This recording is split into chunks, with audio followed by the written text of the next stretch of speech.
Morning students. कल हमारा topic चल रहा था मांग की लोच। तो मांग की लोच के 3 प्रकार मैंने बताए थे, मांग की कीमत लोच, मांग की आय लोच और मांग की तिरछी लोच। मांग की कीमत लोच और मांग की आय लोच के बारे में हम पढ़ चुके हैं। मांग की कीमत लोच क्या होती है कि किसी वस्तु की कीमत में परिवर्तन से उसकी मांग मात्रा में जो परिवर्तन होता है उन दोनों का अनुपात मांग की कीमत लोच होती है। और मांग की आय लोच क्या होती है, उपभोक्ता की आय में परिवर्तन से उसकी मांग में जो परिवर्तन होता है मांग मात्रा में, उसे कहते हैं मांग की आय लोच। दोनों के मैंने सूत्र बताए थे और दोनों से ही मैंने आपको क्या निकालना बताया था, दोनों का मान रखकर, मतलब जो डिस्क्राइब कर रखे हों, जो वैल्यूज सूत्र में पूछी है उनका मान रख के हम क्या निकाल सकते हैं, मांग की लोच। आइए अब देखते हैं मांग की तिरछी लोच। मांग की तिरछी लोच क्या होती है? तिरछी का मतलब मैंने बताया था आपको कि यहाँ पे केवल एक वस्तु नहीं, 2 वस्तुओं में, यानी प्रतिस्थापन लोच इसको कह सकते हैं। यानी कि एक वस्तु की कीमत का असर, एक वस्तु की कीमत में परिवर्तन का असर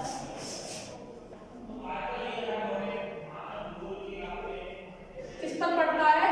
दूसरी वस्तु की मांग पर।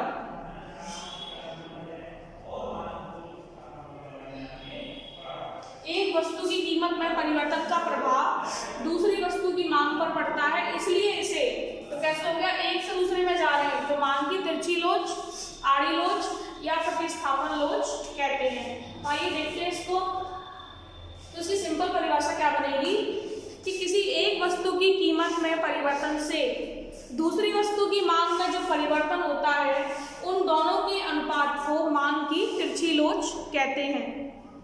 ठीक है,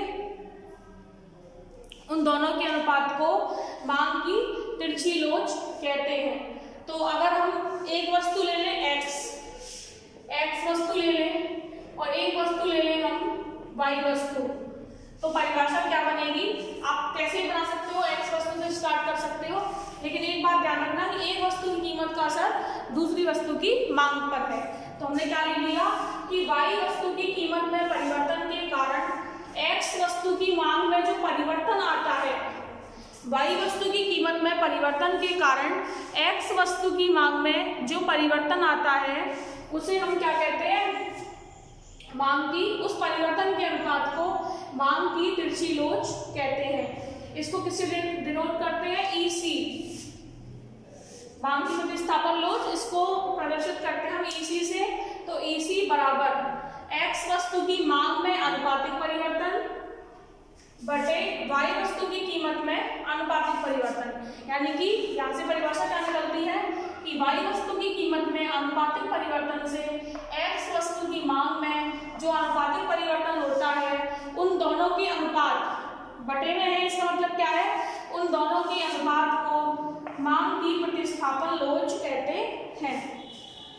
तो सूत्र क्या बनेगा? x वस्तु की मांग में, इसका मतलब क्या है, x वस्तु हो, क्वांटिटी यानी मांग, तो x वस्तु की मांग में अनुपातिक परिवर्तन, अनुपातिक यानी अनुपात के रूप में, यानी कि ये मांग में अनुपातिक परिवर्तन, और ये y वस्तु की कीमत में अनुपातिक परिवर्तन, ये y वस्तु की कीमत, ये उसमें अनुपातिक परिवर्तन। इसको हम इंटू कर ले तो संख्या उल्टी हो जाएगी और क्या बनेगा सूत्र? ये इसका फॉर्मूला बन जाएगा। और इस फॉर्मूले में अगर ये सब वैल्यूज दे रखी हो तो उनके मान रखकर हम मांग की तिरछी लोच को आसानी से निकाल सकते हैं। तो देखिए कैसे निकालेंगे। क्वेश्चन है, यदि y वस्तु की कीमत 10 रुपये है, y वस्तु की कीमत 10 रुपये होने पर x वस्तु, जिस समय y वस्तु की कीमत 10 रुपये है ना, उस समय x वस्तु की मांग 20 इकाई है। एक बात ध्यान रखना, मांग की तिरछी लोच में जो वस्तुएं होती हैं वो एक दूसरे की प्रतिस्थापन होनी चाहिए। जैसे कि अगर हम कपड़ा ले रहे हैं, एक टेरिलिन का कपड़ा है और एक टेरिकोट का कपड़ा है, तो क्या करेगा कोई बंदा, क्या करेगा कोई भी इंसान कि वो डेयरी की अगर रेट बढ़ जाती है, इसकी कीमत बढ़ गई, अब कपड़े के स्थान पर कपड़ा तो पहना ही जा सकता है, ठीक है, तो इसकी कीमत अगर बढ़ गई, ये दोनों एक दूसरे के प्रतिस्थापी हैं, तो उपभोक्ता क्या करेगा, वो टेरिलीन की जगह टेरिकोट को प्रीफर करेगा, वो सोचेगा इसकी कीमत बढ़ गई तो मैं इसको पहन लेता हूँ, यानी कि इसकी कीमत बढ़ने से इसकी मांग बढ़ेगी, और इसकी कीमत अगर घट जाए, इस कपड़े की कीमत अगर कम हो जाती है, तो इसकी कीमत कम होने से इसकी मांग बढ़ेगी, यानी कि इसकी मांग घटेगी, ठीक है। तो मांग की तिरछी लोच में जो वस्तुएं होती हैं वो एक दूसरे की प्रतिस्थापन होनी चाहिए, ठीक है। जैसे कि चाय पत्ती अगर हम यूज ले रहे हैं तो उसके दो ब्रांड हैं, अगर एक ब्रांड महंगा हो गया तो हम उसकी जगह दूसरा ब्रांड इस्तेमाल में लेंगे, यानी कि अगर उसकी एक ब्रांड की कीमत बढ़ने पर दूसरे ब्रांड की मांग बढ़ेगी, जिसकी कीमत बढ़ेगी उसकी तो घट जाएगी, उसके प्रतिस्थापी की मांग बढ़ेगी, और अगर एक ब्रांड की कीमत कम हो जाए तो कीमत कम होने पर उसकी मांग तो बढ़ेगी, लेकिन उनके समकक्ष जो प्रतिस्थापी ब्रांड है उसकी मांग क्या हो जाएगी, कम हो जाएगी। तो प्रतिस्थापन लोच में जो वस्तुएं होती हैं वो एक दूसरे की कैसी होनी चाहिए, प्रतिस्थापन होनी चाहिए, ठीक है। तो देखो वाई वस्तु की कीमत अगर 10 रुपये है और वाई वस्तु की कीमत 10 रुपये है, इसका मतलब क्या है, पी वाई, पी यानी कीमत और वाई यानी वाई वस्तु की 10 रुपये। तो एक्स वस्तु की मांग यानी कि मांग यानी क्यू, एक्स वस्तु की है तो 20 इकाई। अब वाई वस्तु की कीमत घटकर 5 रुपये हो गई, वाई वस्तु की कीमत घटकर 5 रुपये हो गई, तो डिफरेंस क्या है, डेल पी वाई 5 माइनस 10 यानी कि -5 रुपये। तो x वस्तु की मांग घटकर इस मांग का परिवर्तन कितना हुआ, 10 इकाई हो गई, तो 10 माइनस 20 मांग में परिवर्तन हुआ -10 इकाई। तो ये सारी वैल्यूज हमारे पास हैं, हम इस सूत्र में रखकर हम मांग की प्रतिस्थापन लोच आसानी से निकाल सकते हैं। तो आइए सूत्र मान रख लेते हैं और फिर प्रतिस्थापन लोच की गणना करते हैं।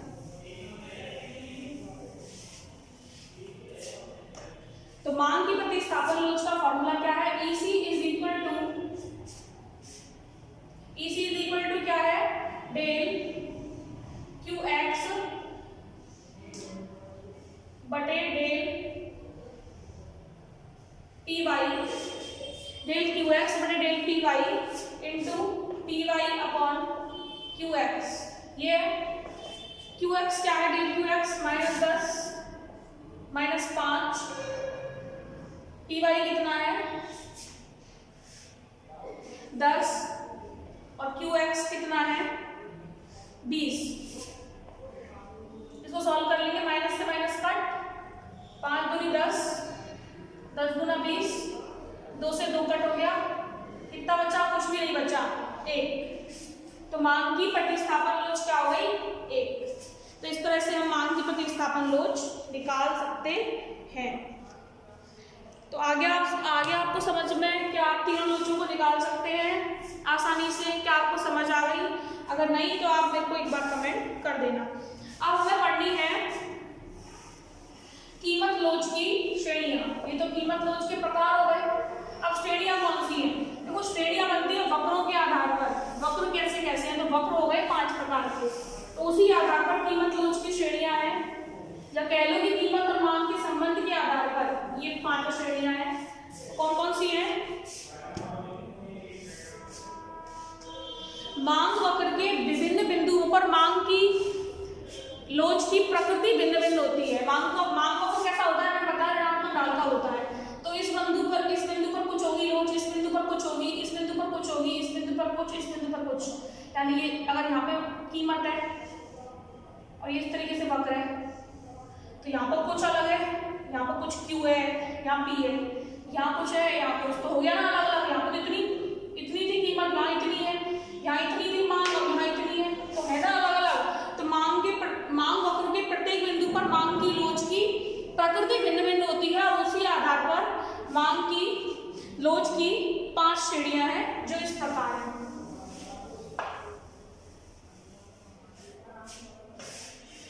मांग की लोच की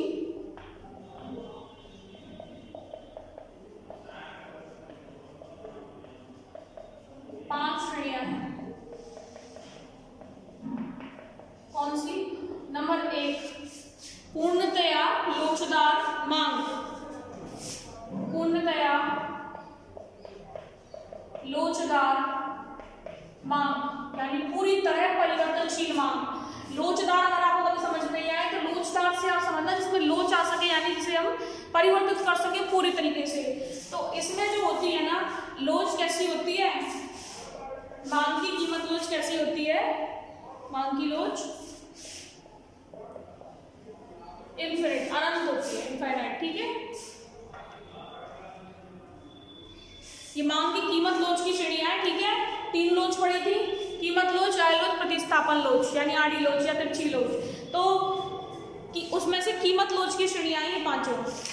दूसरी क्या है, इकाई से अधिक लोचदार मांग। इकाई से अधिक लोचदार मांग यानी कि इसमें जो है इकाई से अधिक यानी 1 से अधिक। तो इसमें मांग की लोच कैसी होती है, ग्रेटर देन 1, 1 से ज्यादा। तो तीसरी क्या है, इकाई से कम लोचदार मांग यानी कि इसमें जो मांग की कीमत लोच होती है इज लेस देन 1 होती है, यानी कि इकाई से कम होती है। इकाई से कम हो गई, इकाई से ज्यादा हो गई, तो अब क्या रहेगा, इकाई के बराबर।